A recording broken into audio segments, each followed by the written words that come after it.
আসসালামু আলাইকুম প্রিয় দর্শক, আমি রুনা আক্তার। প্রথমেই থাকছে আজকের খবরের বিশেষ বিশেষ অংশের শিরোনাম। দেশের মানুষ গণভোট বোঝে না, বলছেন হারুনুর রশিদ।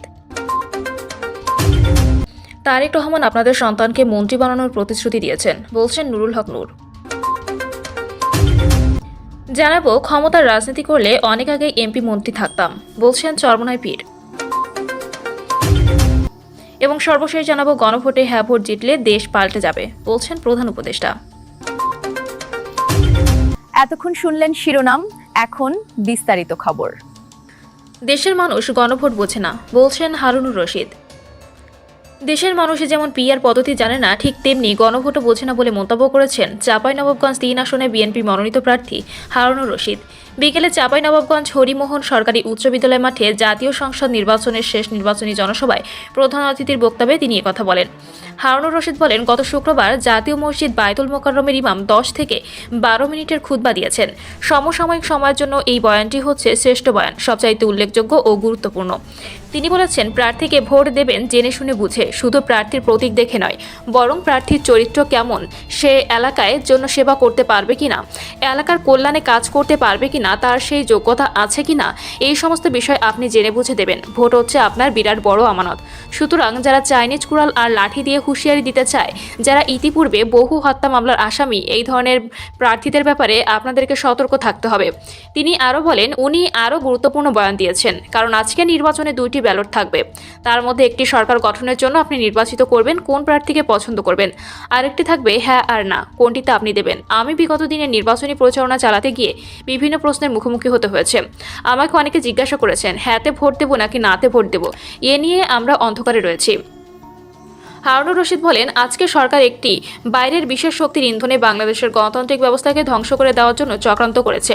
এই অন্তর্বর্তীকালীন সরকার দীর্ঘ 1 বছর যাবৎ সংস্কার করেছে। এই সংস্কারের বিষয়ে বিএনপি অংশগ্রহণ করেছে, অনেক বিষয়ে বিএনপি একমত হয়েছে। কিন্তু দেশের মানুষ যেমন পিআর পদ্ধতি জানে না, ঠিক তেমনি গণভোটও বোঝে না, হ্যাঁ বা না বোঝে না। এই জন্য ইমাম মালেক সাহেব বলেছেন, জেনে বুঝে আপনাকে ভোট দিতে হবে। কেন বলেছে?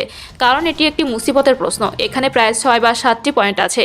এখন আপনি 4টেতে একমত, 2টা চান না। সুতরাং আপনি তো এখানে অপশন রাখেন নাই, আপনি এমন রাখেন নাই যে 3টাতে হ্যাঁ দেন আর 3টাতে না দেন। আপনাকে সবটিতে হ্যাঁ দিতে হবে অথবা সবটিতে না দিতে হবে। তাই আমি ওনার ভাষণটা বারবার শুনেছি। উনি বলেছেন, ইসলাম থাকলে আপনাকে সেখানে ভোট দেওয়া যাবে না। তারেক রহমান আপনাদের সন্তানকে মন্ত্রী বানানোর প্রতিশ্রুতি দিয়েছেন। গণ অধিকার পরিষদের সভাপতি ও পটুয়াখালী 3 আসনে বিএনপি সমর্থিত সংসদ সদস্য প্রার্থী নুরুল হক নূর বলেছেন, আমি যদি এখান থেকে নির্বাচন না করতাম তাহলে অনেক মানুষ দেশ ছাড়া, গ্রাম ছাড়া ও ঘর ছাড়া হয়ে যেত। একমাত্র পিপি নূর এখান থেকে নির্বাচন করছে বলে আপনারা কিছুটা নিরাপদ দিচ্ছেন। নুরুল হক নূর বলেন, আওয়ামী লীগের ভাই বোনেদের উদ্দেশ্যে আমি বলতে চাই, এই এলাকায় যদি আওয়ামী লীগের জনপ্রতিনিধিরা স্বতন্ত্র প্রার্থীর হয়ে যায়, তাহলে ইউনিয়ন পরিষদের মেম্বার থেকে শুরু করে চৌকিদার পর্যন্ত সবাই তাদের লোক হয়ে যাবে। তখন আওয়ামী লীগ এই এলাকায় একটাও টিকতে পারবে না। তিনি আরও বলেন, যে কয়জন কম বয়সী তরুণ সংসদ সদস্য প্রার্থী রয়েছেন, তাদের মধ্যে আপনাদের সন্তান আমি একজন। নানা প্রতিকূল পরিস্থিতির কারণে সব জায়গায় যেতে পারিনি, বাজারে গিয়ে সবার কাছে ভোট চাইতেও পারিনি। অনেকে হয়তো আশা করেছিলেন আমি নিজে এসে দেখা করব। এই সীমাবদ্ধতার জন্য আপনাদের কাছে ক্ষমা চাইতে হয়েছে।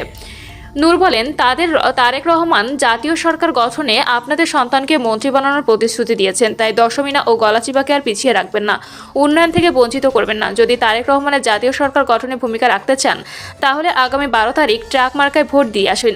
তিনি আরও বলেন, এই অঞ্চলের হাতে বিপুল সম্ভাবনা রয়েছে, কিন্তু সঠিক সিদ্ধান্ত না নিলে ভবিষ্যতে শুধু দুর্ভোগের মধ্যেই সীমাবদ্ধ থাকবে। এ এলাকার উন্নয়ন এবং ছেলেমেয়েদের চাকরি বাকরির সুযোগ নিশ্চিত করতে হলে সবাইকে সচেতনভাবে ভোট দিতে হবে। এ সময় বিএনপি ও গণ অধিকার পরিষদের বিভিন্ন পর্যায়ে নেতাকর্মীরা উপস্থিত ছিলেন। উল্লেখ্য, পটুয়াখালী 3 আসনে নুরুল হক নূরের নিকটতম প্রতিদ্বন্দ্বী হিসেবে স্বতন্ত্র প্রার্থী রয়েছেন ঢাকা বিশ্ববিদ্যালয় ছাত্রদলের সাবেক সভাপতি ও বিএনপির সাবেক নির্বাহী কমিটির সদস্য হাসান মামুন। ক্ষমতার রাজনীতি করলে অনেক আগে এমপি মন্ত্রী থাকতাম, বলছেন চরমনাই পীর। ইসলামী আন্দোলন বাংলাদেশের আমির চরমনাই পীর মুফতি সৈয়দ মোহাম্মদ রেজাউল করিম বলেছেন, ইসলামের পক্ষে বাংলাদেশে এখন একটাই বাক্স, সেটা ইসলামী আন্দোলন বাংলাদেশের হাত পাখার বাক্স। আর কারো ইসলামের পক্ষের বাক্স দাবি করার অধিকার নেই। তাই সবাইকে বলবো, নীতির সেরা কালোজয়ী আদর্শ ইসলামের পক্ষে হবে, নতুন সহ সবার ভোট, এটা আমার দাবি। চরমোনাই পীর বলেন, যদি ক্ষমতাবান এমপি মন্ত্রী হওয়ার জন্য রাজনীতি করতাম তাহলে বাংলাদেশে অনেক আগেই আমরা এমপি মন্ত্রী থাকতাম। আমরা সন্তানহারা মায়ের চিৎকার, আমার ভাইয়েরা ধুকে ধুকে জেলের মধ্যে মারা যায়, তা সহ্য করতে পারি না। বিদেশি আগ্রাসন সহ্য করতে পারি না। এসবের পরিবর্তনের জন্য, সোনার দেশ বানানোর জন্য আমরা রাজনীতি করি। গণভোটে হ্যাঁ ভোট জিতলে দেশ পাল্টে যাবে বলছেন প্রধান উপদেষ্টা। প্রধান উপদেষ্টা অধ্যাপক ডক্টর মোহাম্মদ ইউনূস বলেছেন, গণভোটে হ্যাঁ ভোট জয়ী হলে দেশ পাল্টে যাবে এবং দেশে আর অপশাসন ফিরে আসবে না। সামনে যে নির্বাচন ও গণভোট অনুষ্ঠিত হতে যাচ্ছে তা দেশের রাজনৈতিক কাঠামোয় এক অভূতপূর্ব পরিবর্তন নিয়ে আসবে। সচিবদের সঙ্গে গেট টুগেদার অনুষ্ঠানে তিনি এসব কথা বলেন। পরে রাজধানীর ফরেন সার্ভিস একাডেমিতে এক ব্রিফিংয়ে তার বক্তব্য তুলে ধরেন প্রধান উপদেষ্টার প্রেস সচিব শফিকুল আলম। প্রেস সচিব জানান, গেট টুগেদার অনুষ্ঠানে সিনিয়র সচিব ও সচিব সহ প্রায় 70 জন কর্মকর্তা উপস্থিত ছিলেন। সেখানে প্রধান উপদেষ্টা সীমিত পরিসরে বক্তব্য রাখেন এবং পরে সচিবদের সঙ্গে ছবি তোলেন। শফিকুল আলম জানান, আসন্ন নির্বাচন প্রসঙ্গে প্রধান উপদেষ্টা বলেছেন, অতীতে যেসব নির্বাচন হয়েছে সেগুলো প্রকৃত অর্থে নির্বাচন ছিল না, সেগুলো ছিল এক ধরনের ভুয়া নির্বাচন।